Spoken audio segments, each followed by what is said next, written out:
और नहीं करेंगे तो सड़क से सदन तक लड़ाई होगी। सरकार की नीति ही नहीं है, नीति रहती तब तो कुछ बोलते। महाराष्ट्र और वहाँ मध्य प्रदेश में जिस तरह से चुनाव हुआ उस तरह से इन्होंने क्यों नहीं चुनाव कराया। नमस्कार, आप देख रहे हैं मंथन न्यूज बिहार और मैं आपके साथ शुभम कुमार झा।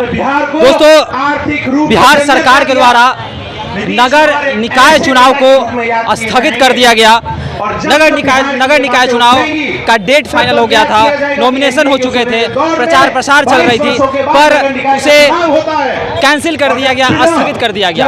और इसके विरोध में आज बीजेपी के द्वारा, भाजपा के द्वारा आरक्षण बचाओ चुनाव कराओ धरना का आयोजन किया गया है। यहाँ पर धरना हो रहा है, सरकार के विरोध में धरना हो रहा है, नगर निकाय चुनाव के विरोध में, स्थगित के विरोध में। यहाँ पर बीजेपी की आप देख सकते हैं तमाम दिग्गज नेता मौजूद हैं। यहाँ पर नंद किशोर यादव मौजूद हैं, यहाँ पे सम्राट चौधरी मौजूद हैं, विजय सिन्हा मौजूद हैं, पूर्व उप मुख्यमंत्री रेणु देवी भी मौजूद हैं। यहाँ पे तमाम आपको दिग्गज नेता मौजूद हैं। और इस नगर निकाय चुनाव स्थगन के विरोध में आज बीजेपी के तमाम दिग्गज नेता मौजूद हैं।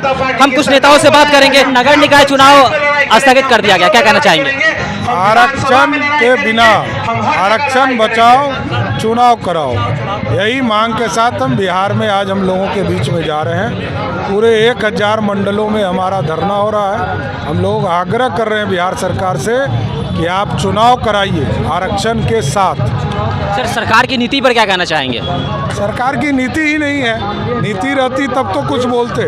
आज सबसे बड़ा दुर्भाग्य है कि जिस तरह आरक्षण को खत्म करने का प्रयास किया जा रहा है, ये अत्यंत ही दुर्भाग्यपूर्ण है। विजय सिन्हा कुछ बोल रहे हैं, सुनिए। ये समय पर नहीं करेंगे तो सड़क से सदन तक इसकी लड़ाई लड़ी जाएगी। नगर निकाय चुनाव सर स्थगित कर दिया गया, सरकार की जो नीति है उसके खिलाफ क्या बोलना चाहेंगे सर? देखिए, चुनाव करानी चाहिए। माननीय न्यायालय के ऊपर विश्वास कर करके अति पिछड़ों को आरक्षण देकर जल्द से जल्द चुनाव कराए, और नहीं करेंगे तो सड़क से सदन तक लड़ाई होगी। तो बीजेपी की आगे की क्या नीति होगी?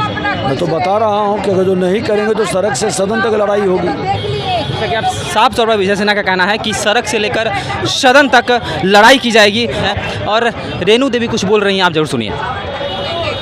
और अति पिछड़ा का आरक्षण मिलना चाहिए। आज धरने का आयोजन कर रही हैं, आगे क्या कुछ? निश्चित रूप से आज तो धरना है, हम लोग घर घर जाके बताएंगे, हर तहसील पर जाएंगे, हर बाजार में जाएंगे और वहाँ बताएंगे कि जब भाजपा आई तभी हम 50% आरक्षण दिए।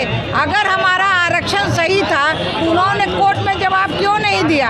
अगर कोर्ट जो जब दिया तो, और महाराष्ट्र और वहाँ मध्य प्रदेश में जिस तरह से चुनाव हुआ उस तरह से इन्होंने क्यों नहीं चुनाव कराया? क्यों आपाधापी करके तुरंत चुनाव की घोषणा हो गई और फिर क्यों बैठ गए जब कोर्ट का रिजल्ट आया? तो हमें उसे आगे दिखाना चाहिए। जो कैंडिडेट है उनका जो खर्च है उनको अपने खजाना से देना चाहिए। क्योंकि ये अति पिछड़ों का आरक्षण खत्म किया गया है बिहार में, जिसकी वजह से इस लगभग 30% आबादी का मनोबल गिरा है। इसके पूर्णतः जिम्मेवार नीतीश कुमार जी हैं और उनको जल्द से जल्द आरक्षण बहाल करके चुनाव कराना चाहिए। और उसके लिए हम लोग आज भारतीय जनता पार्टी की ओर से धरना पे बैठे हैं। नीतीश कुमार जी लालू जी के साथ मिले। लालू जी के रीजन में आपको पता है कि 22 वर्षों तक नगर निकाय का चुनाव नहीं हुआ था, उन्होंने रोक के रखा है। और आज वर्तमान सरकार में आते ही उन्होंने इस चुनाव को रद्द करवा दिया, जिसकी वजह से अति पिछड़ा वर्ग के कई समाज के लोग जो है वो मनोबल ही नहीं गिरा, बल्कि वो आर्थिक रूप से भी बहुत चोट खाए हैं, बहुत खर्चा कर दिया। और हमारी ये मांगे हैं कि जल्द से जल्द चुनाव की घोषणा की। नॉमिनेशन हो गया था, प्रचार प्रसार चल रहा था और अचानक से स्थगित कर दिया जाता है, अचानक से स्थगित कर दिया जाता है। तो सरकार की क्या नीति हो सकती है? सरकार इस समाज को चोट पहुंचाना चाहती है और आज हम लोग धरना पे बैठे हैं कि उनकी जो चोटें दी गई है वर्तमान सरकार की वो जल्द से जल्द बहाल करें।